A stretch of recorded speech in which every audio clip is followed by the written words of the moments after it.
সাথী রে। পর্দায় না থাকলেও সামাজিক মাধ্যমে বেশ সরব ঢালিউডের একসময়ের জনপ্রিয় নায়িকা শাবনূর। ক্যারিয়ারে অভিনয় দক্ষতায় অনন্য উচ্চতায় তার অবস্থান। তবে শাবনূরের ব্যক্তিগত জীবনও কম সমালোচিত নয়। বিশেষ করে চিত্রনায়ক সালমান শাহর মৃত্যুর জেরে প্রায়ই খবরের শিরোনামে উঠে আসেন তিনি। ঝালটা একটু বেশি হয়ে যাচ্ছে না? সালমান শাহর মৃত্যুর সঙ্গে বিভিন্ন সময় অনেকেই তার সম্পৃক্ততা খুঁজেছেন। এমনকি কেউ কেউ তাকে দোষী আখ্যা দিয়ে বিচারের দাবিও জানান।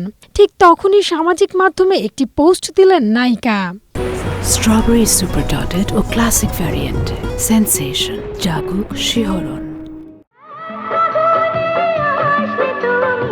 গেল 18 আগস্ট ফেসবুকে নিজের কয়েকটি ছবি শেয়ার করে পোস্ট দিয়েছেন শাবনূর।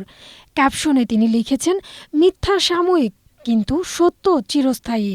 নেট মাধ্যমে সালমান শাহর মৃত্যুর সঙ্গে তার সম্পৃক্ততার যে আলোচনা সমালোচনার ঝড় উঠেছে, অল্প শব্দের পোস্টটি হয়তো তারই বহিঃপ্রকাশ। ক্যারিয়ারে তুমি আমার সিনেমায় প্রথমবারের মতো জুটি বাঁধেন সালমান শাহ শাবনূর। এরপর সুজন সখী, বিচার হবে, বিক্ষোভ, স্বপ্নের ঠিকানা, আনন্দ অশ্রুসহ 14টি ছবিতে অভিনয় করেন তারা। দর্শকদের নজর কাড়ার পাশাপাশি এই জুটির অধিকাংশ সিনেমায় ব্যবসায়িক সাফল্য লাভ করে ঢালিউড বক্স অফিসে।